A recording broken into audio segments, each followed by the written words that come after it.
даваме старт на една програма, която е вече по начина, по който на нас най-много ни се иска да се случват нещата, индивидуализирано и на 100% персонализирано за участниците, които са вътре.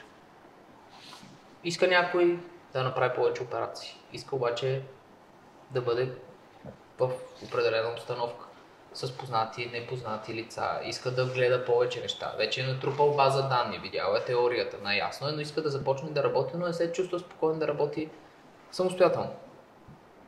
По тая линия създавахме обучение, което да бъде за малка група хора. Около 6 човека, дали ще са 6, дали ще са 8, зависи от индивидуалния случай. И определен брой операции, който всеки един от участниците може да направи. Планираме го да бъдат 6 операции, всеки да има право, което означава, ако са 6 човека, са 6 операции, са 36 операции. Това е много клиничен опит.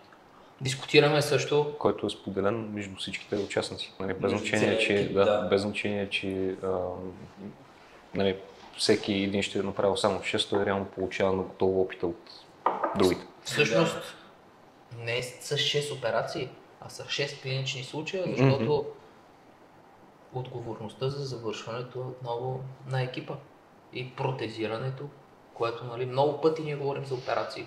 Много пъти курсистите са гладни или жадни за кръв, да го наречеме, но всъщност това, което винаги говорим в имплантологията, че това е протетично водена дисциплина.